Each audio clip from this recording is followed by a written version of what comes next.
સહજાન સ્વામી મહારાજની જય, અક્ષર પુરુષોત્તમ મહારાજની જય, ભગતજી મહારાજની જય, શાસ્ત્રીજી મહારાજની જય, યોગીજી મહારાજની જય.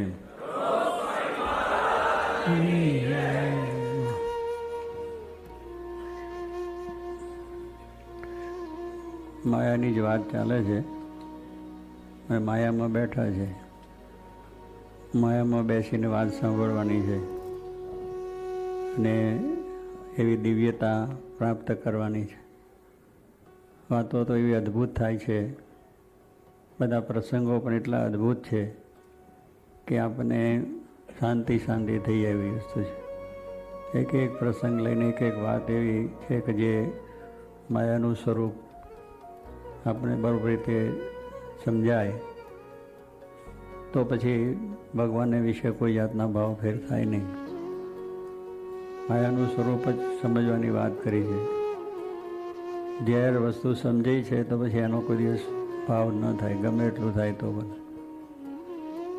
ઝેર વસ્તુ છે એને સમજ્યા કે ઝેર એટલે ઝેર, એમાં મરી જ જવાય, એને અડાય જ નહીં. ઝેર છે એને અડે તો પણ મરી જાય માણસ. કેટલી વખત ખાય નહીં પણ અડે તો.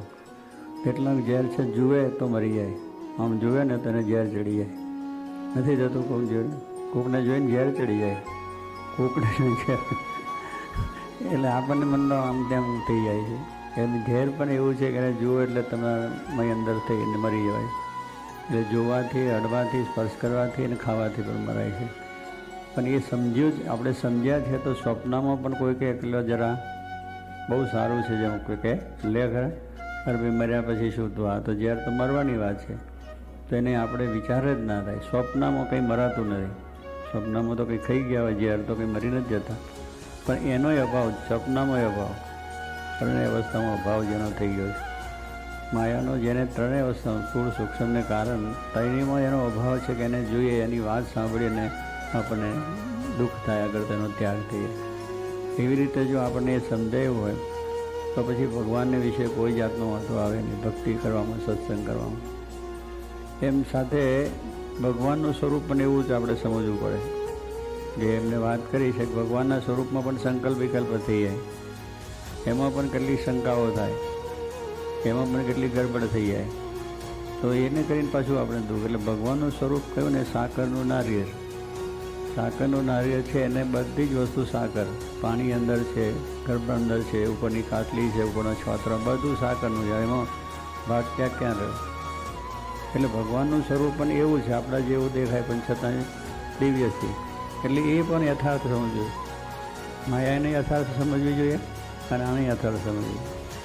તો બે વસ્તુ રીતે આપણને તે થાય. કાંઈક પેલી વસ્તુ ઝેર છે એટલે એનો અભાવ જ થાય. કોઈ વાર સાંભળીએ તોય અને વિશે પ્રીતિ ના થાય, એને લેવાનો વિચાર ના થાય, કશું ના થાય. ભગવાનનું સ્વરૂપ જો દિવ્ય સમજવું હોય તો સાકર તો જ્યારે આપણે તારે ખાવાનું જ મન થાય ને, એને નાખી દેવાનું મન થાય નહીં. સાકર તો આપે તો કોઈ આપે તો લઈ લે, પણ જાય બીજી લઈ લે.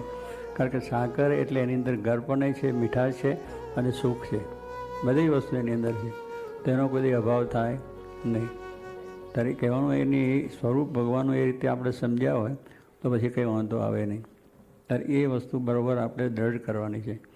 જે વસ્તુનું યથાર્થ જ્યારે જ્ઞાન થાય છે ત્યારે એનો ત્યાગ થાય છે અને યથાર્થ સ્વરૂપ સમજાય ત્યારે એમાં પ્રીતિ થાય. જેને પ્રીતિ થઈ છે એને ભગવાનનું સ્વરૂપ યથાર્થ સમજાયું પછી એમાંથી કોઈ દિવસ પાછા પડ્યા નથી. ભક્તોના બધા દ્રષ્ટાંતો વિધાન ઘણા છે કે એ રીતે સમજ્યા એટલે એમાં દુઃખ આવ્યું, સુખ આવ્યું, મુશ્કેલી આવી, ગમે તે દુષ્કાળ આવ્યા, પણ ભગવાનમાંથી પડ્યા નથી, ભગવાનના ભજન કીર્તનમાંથી પડ્યા નથી. તો એ સ્વરૂપના વિશે દ્રઢતા થઈ હોય પછી વાંધો જ નહીં.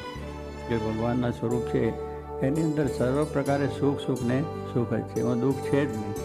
તો એ રીતે આપણને સુખ શાંતિ થઈ જાય છે. એટલે કહેવાનું સુખ જેમ આંબો છે, એમાં આંબાનું ફળ ના આવે તો પણ આંબો જ છે, નક્કી છે. એમાં કંઈ આપણને કોઈ શંકા નથી થતી કે ચાલો એ આંબો હશે કે નહીં હોય. એમ ભગવાનના સ્વરૂપમાં પણ આપણે શંકા ન થાય. બરાબર કે ઈશ્વરે બતાવે ખરા, ના બતાવે ખરા.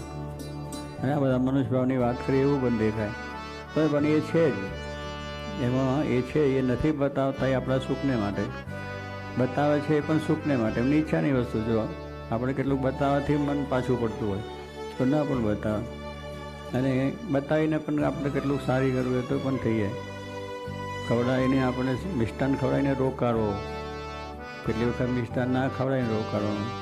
હવે આપણને થાય કે આ મિષ્ટાન મોદો પડ્યો છે ને એને જ આવું કેમ ખવડાવે. જોગી વાર કોઈ મોદો હોય ને તો કંઈ પકડ 2 મટકા વધારે આપે, મટી જશે, રોગ મટી જાય, તાવ મટી જાય, પણ ભાઈ આ હળીએ છે ને. પણ કહેવાનું શું કે એમને ખવડાવે, આપણને થઈ જાય કે સ્વામી આ રીતે પાન કરીને જમાડે છે, બિચારો મોદો છે ને આટલું બધું જમશે ને અમારે મોદો પડશે વધારે. પણ એની અંદર પણ એ વસ્તુ છે કે એને એ કળા બધી આવડે છે, ખવડાવીને રોકાડો છે. એમાં આવવાને ફળ આવે કે ના આવે તો પણ આવવાનું જે દિવ્યતા છે એવી રીતે આપણે મહારાજ ભગવાન સંતનું સ્વરૂપ જે છે ને બસ થાય. એટલે એમાં કોઈ શંકાની વસ્તુ ન થાય તો કોઈ વાંધો ના આવે. એટલે અહીં કહે છે આ પ્રમાણે એમને તો આ લોકમાં જે આવ્યા છે એ અનેકનું જીવનનું કલ્યાણ કરવા માટે જ આવ્યા છે. ભગવાન કોઈના દોષ સામું જોતા, અવગુણ સામું જોતા નથી. જો એના અવગુણ કે એમના દોષ જોઈએ તો કોઈનું કલ્યાણ થાય જ નહીં, કોઈનું કલ્યાણ જ થાય નહીં. અને એ રીતે થવા માંડે. કહેવાનું શું છે કે આવી રીતે ભગવાન છે એ કલ્યાણ કરવા માટે જ આવ્યા છે. એને કોઈની પ્રત્યે રાગ દ્વેષ નથી, મારું નથી, તારું નથી, આ મારો છે, આ બીજાનો છે, આ મારો નથી, એવા ભાવ જ નથી. એને દરેકના પ્રત્યે સારું છે. અને એ પ્રમાણે જો જોગી મારી કહે કે જ્યાં જોઈએ ત્યાં રામજી, બીજું ન ભાષે. દરેકની અંદર ભગવાનના દર્શન થાય. જોગી મહારાજ પાસે ચોર લાયા, એક અટલાદરાની અંદર ચોરી કરી લીધી. અને આ યુવકો બધા છે ને ત્યાં આગળ ફરતા પકડી જરા 2-4 ઢોલ ધપાટ માર્યા. પછી કોઈ કંઈકને આપણે સ્વામી પાસે લઈ જઈએ અને જરા વધારે જોગી મહારાજ કંઈક એને શિક્ષા કરે. હવે સ્વામી પાસે લઈ જવાની વાત છે કે આ પોલીસનો કેસ કહેવાય. પોલીસનો કેસ પણ લઈ ગયા સ્વામી પાસે. સ્વામીએ કહ્યું, પેલા બધા યુવકોએ કહ્યું સ્વામી આને ચોરી કરી છે ને આ બધું આમ છે ને આપણા હરિભક્તના રૂમની અંદર બેસી ગયો, આ બધી ચોરી કરીને આ બધું પાછું. સ્વામી એને જોઈને કે આ રાતે ચોરી કરતો છે, આ તો બહુ સારામાં સારો છે બિચારો માણસ, આ ચોરી કરે જ નહીં કે સ્વામી. એટલે પછી એને મૂકી દો કે આપણે એને કશું કરાય નહીં, મારે તો ચોરી કરતો જ નથી ને. હવે સ્વામી એને દિવ્યતાથી વાત કરી દીધી. પેલા બધા છોકરાઓ બિચારા ઢીલા પડી ગયા કે આપણે તો મારી લાયા અને સ્વામી છોડી મૂક્યો, આપણે બોલતા જૂઠા પડ્યા. પણ કહેવાનું શું કે સ્વામીને એવું પણ પહેલાંને શું થયું કે પછી એટલો બધો ગુણ આવી ગયો એને કે આ સ્વામી જો ના હોત તો મારી રોટલી બરોબર કરે અને મારા વાડકા ઢીલા કરી નાખ્યા હતા છોકરાઓ બધા. પણ સ્વામી એમાં બોલ્યા એટલે એને ગુણ આવી ગયો. અને એવો ગુણ આવી ગયો કે સાચો ભગત બની ગયો. ચોરી કરવાનું મૂકી દીધું અને સાચી ભક્તિ કરતો થયું. જો કેટલો ફેરફાર થયો કે એવું માણસની અંદર પણ એમને જોવાની દ્રષ્ટિ એવી છે. આપણે એને ચોર જોઈએ છીએ, એને સાવકાર જોઈએ છે, એટલી ફરજ છે. કારણ કે એની અંદર રહેલા જે ભગવાન એને જુએ છે. એમને આ ઉપરના સ્થૂળ શરીરને જોવાનું નથી. સ્થૂળ શરીર તો બધું જુદી જાતનું બધું છે, પણ અંદરનો જે આત્મા, અંદર જે પરમાત્મા છે એ દ્રષ્ટિ જ્યાં જોઈએ ત્યાં રામજી. એટલે પછી દરેકની અંદર એ જોઈને એના પ્રત્યેનો ભાવ રાખી અને આખું કાર્ય કરે છે. એટલે વાંધો નથી. મારા વચનાત્મા પણ સ્વામી મહારાજ કહ્યું કે કોઈ પુરુષ છે તેને આ લોકના સુખની ઈચ્છા નથી. જે મહાન પુરુષો છે, સત્પુરુષો છે, ગુણાતીત પુરુષો છે, એને શું આ લોકના સુખની ઈચ્છા કરી. જોગી મહારાજના આપણે દર્શન કર્યા છે. હવે એમને જો તો આ લોકની અંદરના કોઈ સુખની ઈચ્છા નહીં. પેલા આવું જોઈ લઈએ, આવું ખાઈ લઈએ, આવા લુગડા પહેરી લઈએ, લુગડા જાણો પહેરતા, ખાવાનું તો પથ્થરમાં તમે જુઓ. અને મોરું હાવ મોરું ગાવ. તમે એમને જમવાનું હોય તો તમે તો હાવ ફીકું લાગે. પછી એ મોરું જ કાયમ ખાતા અને 1-2 રોટલી ખાય પણ ચોપડ્યા વગરની. ભાજી, શાકમાં ભાજીને એવું બધું ખાય. પણ કહેવાનું શું છે કે એ જ એને એવું મિષ્ટાન ગમે એટલું એવું હોય ને બહુ આગ્રહ કરતા આમ કરી લે, બીજું કાંઈ ના. અને આઈસ્ક્રીમને તો આપણે તો આઈસ્ક્રીમનો તો બરોબર ટેસ્ટથી જમીએ. સ્વામી કે આઈસ્ક્રીમ બહુ સારો છે. સ્વામી ઠાકોરજી નારાયણ આપણે સ્વામી કે તમે લ્યો, સ્વામી કે ના બધાને આપો, બધાને જમાડી દે, બધાને જમાડી દે એમ કરી દે. અને પછી બહુ આગ્રહ કરીને ત્યાં સ્વામી આગળ પેલી અડી ના, આઈસ્ક્રીમ તો અડે જ નહીં. બસ થઈ ગયું, લો એટલામાં આનંદ કરાવી દે. હવે જો એને ખાવા પીવાની કંઈ પડી છે, આપણે તો તરત જ એકદમ બધું કરીને બેસી જઈએ ને જમવા મંડી પડીને ખરેખર સ્વાદ આવે છે ને શું આની મજા. આજ તો જે કંઈ જમ્યા અને બહુ જ મજા આપણને આવી ગઈ. જેની રુચિ જેને હોય ને એની વિશે કહેવું થઈ જાય કે એમને કંઈ રુચિ બીજી જ નહીં, એમને ભગવાનનો સ્વાદ, મૂર્તિનો સ્વાદ, ભગવાનના ભજનનો સ્વાદ, બીજો સ્વાદ જ નહીં. કોઈ પ્રકારે ખાય પીએ બધું દેખાય આપણને આપણા જેવું જ દેખાય, પણ છતાં એમને સ્વાદ શેનો છે? આપણે સ્વાદ સારું આપણે કેટલું દુઃખો ભોગવીએ છીએ. ખાવાનું તો આપણે ઘરે નથી થતું, પણ સ્વાદ સારું જ્યાં પેલી ચીજો વખણાતી હોય. હા, મુંબઈમાં પકોડા થાય, પકોડા તો 40 લોકો બધા શેઠિયાઓ મોટરના લઈ અને જાય 40 માઇલ સુધી. શું ઘરે પકોડા તો બનતો હોય? ના બને એવું કશું નહીં. અને સારી રીતે બનીને આપણે 10 માણસો ખાય ને 2 દાડા ખાય, પણ એ એટલા પૈસા ત્યાં ખર્ચ્યા, મોટર ખર્ચી, પણ ત્યાં જ એનો સ્વાદ એટલે સ્વાદ આવે, ત્યાં આવે જ એને જ મજા આવે. એટલે સ્વાદની અંદર માણસ કેટલો ખર્ચો કે ના કેટલો દુઃખ ભોગવે, પણ એને એવો સ્વાદ જ નથી કે આ સારી બધી ભગવાનને ધરાય એ સાચું. જો કે મેં કે ભગવાનના થાળમાં જે આવ્યું એ બધું સારામાં સારું, એના જોયું એ કંઈ નહીં, નિર્ગુણ થયું ને. બધું તો ભગવાનને ધરાયું ના હોય, જેમ તેમ માણસ કોઈ કર્યું હોય, અને એની અંદર કેટલી જાતના તીખા તમારું જુદું હોય, વિકારી વસ્તુ, એમાંથી વિકાર થાય આપણને. અને ભગવાનનો પ્રસાદ જેમાં તો નિર્ગુણ, ભગવાન નિર્ગુણ છે. ભગવાનની ધરેલી જે પ્રસાદીની વસ્તુ છે એ ખાઈએ તો નિર્ગુણ થવાય, એનાથી શાંતિ પણ થઈ જાય. બસ કે ભગવાનના થાળમાં જ આવે એ બધું સારું. તો કહેવાનું શું છે કે એને આ લોકના સુખની ઈચ્છા નથી. બંગલામાં જાય, કોઈ સારો મોટો બંગલો હોય ને ધરમણી કરાવે, સ્વામી કે ઓહો એ તો મહિનો રહેવા જેવું છે, અને પારાયણ કર્યા જેવું છે. આપણે એક સ્વામીને બહુ બંગલો ગમી ગયો, બંગલાની ઈચ્છા બહુ સ્વામી થઈ, એવું થઈ કે ના થાય? પણ એને બંગલાની ઈચ્છા નથી, કશું નથી. એને તો એક જ વસ્તુ છે કે જીવનું સારું થાય. કે વખાણે છે એટલા માટે કે એમને ગમે છે એટલા માટે નહીં, પણ તમારો સત્સંગ દર થાય એટલા માટે. કે મારા બંગલામાં સ્વામી આવ્યા ને બાબા બહુ રાજી થઈ ગયા, ખરેખર રાજી થાય. એટલે પેલાને બીજાને વધારે ગુણ આવે, એટલે એમની ક્રિયા છે બીજાને ગુણ આવે એને માટે. છેલ્લા મંદવાડમાં સ્વામી મુંબઈમાં પેલા ચોકસીના મહેલમાં કરમાઇકલ રોડ ઉપર મહેલ હતો, શું કે ને કમલ મહાલ કહેતા. અને ચોકસીને પેલા સરકારી વકીલ, એટલે બહુ સારો મોટો ફ્લેટ મળી ગયો, મોટો રૂમ ને બધા બેસવાની બેઠકો. સ્વામી ચોકસીને બહુ પ્રેમ તે ત્યાં રાખ્યા. સ્વામી ત્યાં રહ્યા, બહુ દરને હરિભક્તોએ બહુ લાભ લીધો, કથા વાર્તા કીર્તન બીજું થયું. પછી મુંબઈથી નીકળીને જવાનું થયું એમને ગોંડલ, અને ગોંડલથી નજીક આપણું ઘોઘાવદર છે 2-5 માઇલ. હવે એ તો ગામડું ગામ, અને બધા ખેડૂત લોકો રહેનારા હોય. ખેડૂતને તો ઢોર ઢાંકર બધું રાખતા જ હોય, એટલે કોળ પેલી ઢોરને બાંધવાનું હોય ને, ઢોર બાંધવાનું એ કોળે ઘર ઘરે. આ બાજુ 2 રૂમ હોય રહેવાનો, એક રૂમ રહેવાનો હોય ને એકમાં ખડ ભરવાનું હોય ને એ બધું હોય. હવે સ્વામીને ઉતારો ક્યાં કરવો? એટલે પેલા હરિભક્ત બિચારો પ્રેમી હતો, એટલે ઢોરા બોરાને આગળ કાઢી નાખી અને ત્યાં જરા સાફસૂફ કરી અને સ્વામીને ત્યાં ઉતારો આપ્યો. એટલે ત્યાં જઈને સ્વામી રહ્યા, અને ત્યાં રહ્યા, રાતે કથા વાર્તા થઈ, ભજન થયું, બધું થયું. અને તેમાં સૂતા આનંદથી. પછી આ બધા હતા ને ભેગા યુવકો બધા, એટલે એમને તો સ્વામી કહેવું અને ભજન કરો. પછી રાત્રે ચાંચર, મચ્છર, કારણ કે છાન મૂતર એટલે બધું જ હોય ને. અને સુગંધ કેવી આવે, કંઈ ત્યાં કંઈ પરફ્યુમ કહે છે ને, પરફ્યુમ કંઈ છાંટેલું હતું નહીં, પણ મૂતરનું પરફ્યુમ આવે, છાનનું જ આવે, બધું એ જ પરફ્યુમ આવે. હવે બાપા તો રાત્રે એની અંદર સૂતા, બધું થયું. સવારે આ બધા કહે સ્વામી અહીં આજ તો ઊંઘ જ ના આવી. કેમ? તો કે આ મચ્છર બહુ આવે, અને મચ્છર કહેતા હતા માર્કો બધી ગઈ. સ્વામી કહે તો બધા મુક્તો કહેવાય. અરે ભાઈ મુક્તો શું, આખી રાત કઈડી ખાધા મુક્તો? એમની દ્રષ્ટિ મુક્તો નહીં લેવા. મચ્છરને પણ મુક્તો કહે એટલે કેટલી ઊંચી સ્થિતિ કહેવાય, ઊંચી ભૂમિકા જેને કહી શકાય. આ ભૂમિકા આવી બહુ કઠિન છે. દરેકમાં દિવ્યતા સમજવી, દરેકને સારું સમજવું. અને એની અંદર એમને કંઈ દુર્ગંધ કે સુગંધ કંઈ લાગી જ નથી કે આ દુર્ગંધ છે કે સુગંધ છે, બધું જ ભગવાનનું સુખ લઈને બેઠા. ત્યારે એમ કહેવાનું શું છે કે એને બંગલો સરખો છે, ઝૂંપડું સરખું છે, બે સમ થઈ ગયેલી વસ્તુ છે. એમને કોઈ વસ્તુ આ છે સારી નરસી, ભગવાન એ જ સારામાં સારી વસ્તુ છે. ભગવાન છે એ મળ્યા એ સાચું, ભજન છે એ સાચું છે, સત્સંગ કરો એ સારું છે. એમની દ્રષ્ટિ એક જ વસ્તુ થઈ ગયો. તેમાં કોઈ પુરુષ છે એને આ લોકના સુખની ઈચ્છા નથી. તમે ગમે એટલા પદાર્થો એમને આપો તો એમને એવું નથી, ઠાકોરજીને આપી દો, જે કંઈ આવ્યું એટલે ઠાકોરજીને આપી દો.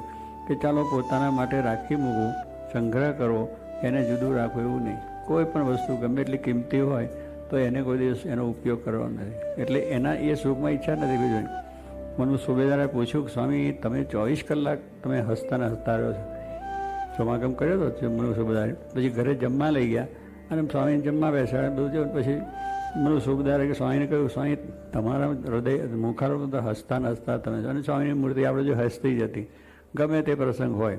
એમનું કોઈ માન કર્યું, અપમાન કર્યું, કોઈ ગાળ દઈ ગયા કે ગમે તેના માટે લખ્યું હોય તો એ આસ્થા જ હોય બહુ સારું લખ્યું એટલે ભાઈ સારું શું ઊંધું લખ્યું છે બધું આપણું એ શું કે આપણી ભૂલ થાય નહીં એટલા માટે આપણે જાણપણું આવ્યું છે. આપણે નથી ભૂલને છતાં લખ્યું તો આગળ ભવિષ્યમાં ના આવે એના માટે લખ્યું.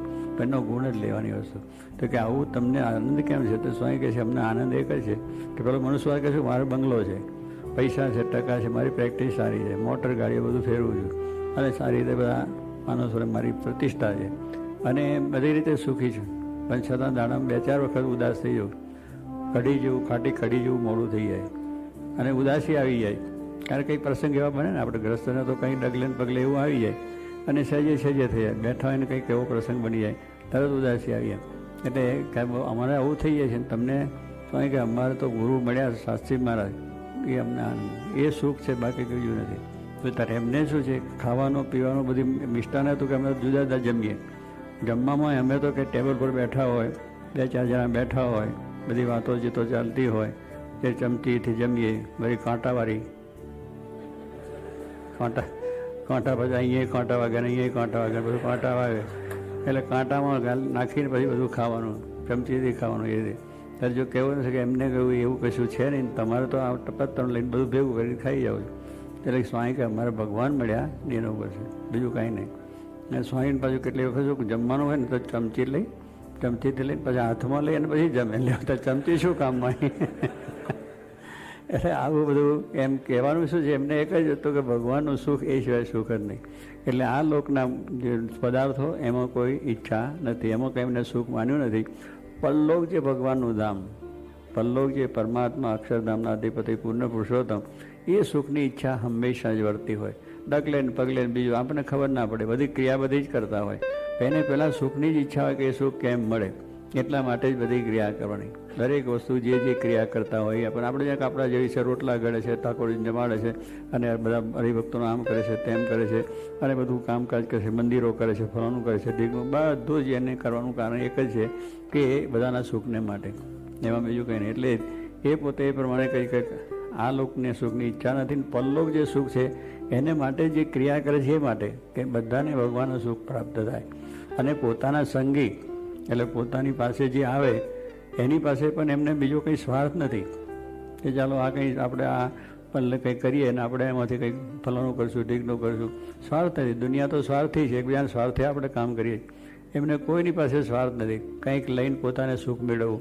પણ એમને મારી પાસે જે આવ્યો છે એને પણ મારા જેવું સુખ આવે એવો એમનો સંકલ્પ. શું કે મારું જે મને જેમ ભગવાનનું સુખ આવે છે, ભગવાનનો આનંદ આવે છે, ભગવાનની કથા વાર્તાનો સત્સંગનો આનંદ આવે છે, ભજન ભક્તિનો આનંદ આવે છે, એવો આનંદ બધાને થાય એવો શુભ સંકલ્પ, મહાન સંકલ્પ. આપણને એવું થાય ખરું ના થાય કે મારા જેવો બંગલો કોઈ ના થાય, મારા જેવો વેપાર બીજાને ના ચાલે, ચાલતો હોય તોડી પાડે, એની જોડે જ દુકાન ના ગઈ અને બધું ઘટપટ કરીને પણ પેલા બીજાને તોડી જ પાડે ગમે એમ કરીને, એનો વેપાર અટકાવી નાખે, એનો બંગલો હોય તો એને આગ લગાડી દે. કારણ કે મારાથી એવો ઊંચો થવો જોઈએ નહીં. આ દુનિયા માણસ માત્રને એવું છે કે મારાથી કોઈ આગળ વધવો જોઈએ નહીં. સત્તામાં જો કોઈક આગળ આવી ગયો હોય તો એને ગમે એ કરીને ડાઉન કરીને બીજાને પાડે. અમારે ખુરશીઓ ખેંચે છે ને આ સમય તો બધા, આ તો દુનિયામાં બધા થયા છે કે બીજાને ખુરશી ખેંચીને પાડી દેવો. જરા એ આગળ આવ્યો એને પાડવાનો કે મારાથી આગળ થઈ ગયો, કે મારા જેવું સુખ કોઈને હોવું જોઈએ નહીં. એ કોણ? આપણે મનુષ્ય. અને એમને શું છે બધા મારા જેવા સુખ્યા થઈ જાય, બધાને મારા જેવું સુખ આવે, ભગવાન ભજીને બધા એવા સુખ્યા થઈ જાય કે શાંતિ થઈ જાય. આપણે એટલો જ ફેર છે કે આ પુરુષો છે દેખાય છે પણ આપણા જેવા, પણ એમનું એક જ છે કે એવું મહાન છે કે જેથી કરીને દરેકનું કલ્યાણ કેમ સારું થાય, દરેકને કલ્યાણ કેમ પ્રાપ્ત થાય ને સુખી કેમ થાય. આપણે એ નથી એટલે આપણામાં એવો ફેર છે. તે આપણે એટલું છે કે હવે એની અંદર કોઈ વસ્તુનો નથી. એ પહેલાં પહેલું છે કે એમાં જો માયાનો ભાવ ટળી જશે તો આપણામાંથી માયાનો ભાવ જશે. જ્યાં સુધી એમાં માયાનો ભાવ દેખાય છે ત્યાં સુધી આપણામાં માયા રહેશે અને એ રીતે છે. પણ એમાં સમજ્યા તો આપણે નિર્દોષ, એમાં માયા નથી એટલું જ આપણે સમજ્યા તો નિર્દોષ. વડતાલ 5ની વાત છે. વડતાલ 5માં કહ્યું કે આપણામાં તો દોષ છે પણ આપણે ભજન કરવા યોગ્ય જે ભગવાન ને સંત એમાં કોઈ જાતનું નથી, માયિક ભાવ કોઈ જાતનો નથી. એવા ભાવથી તમે જો એમનું ભજન કરો અને એમની સેવા કરો તો તમે દોષિત છો છતાં નિર્દોષ બની જાઓ. તમારામાં ભાવ હોય આ લોકના ભાવ બધા તમને દેખાય, પણ એમને સમજો કે એમાં એક પણ વસ્તુ નથી જે મારામાં છે એમાં એ કંઈ નથી, તો તમે નિર્દોષ થઈ ગયા છો એમ સમજો છો. એટલું જ છે કે આ એક મોટી અકલ, એમાં એટલું સમજાય. પણ આપણે પેલું મનુષ્ય ભાવ આવી જાય એટલે શું કે આમ છે ને તેમ છે ને ફલાણું છે ને, એટલે આપણે આ બધા ગૂંચાઈ જાય. પણ એક જ નિશ્ચય જો થઈ જાય તો પછી કંઈ વાંધો આવે નહીં. એટલે આ વસ્તુની અંદર આપણે સમજવાની વાત છે કે ભગવાનનું સ્વરૂપ સદા નિર્દોષ છે. ભગવાન નિર્દોષ છે એ ભાવથી કરીએ અને આપણે એવા ભાવથી કરીશું, ભગવાનનો રાજીપો થશે અને આપણે આ પ્રમાણે કથામાંથી આપણે વિશેષ સારી દ્રઢતા થાય.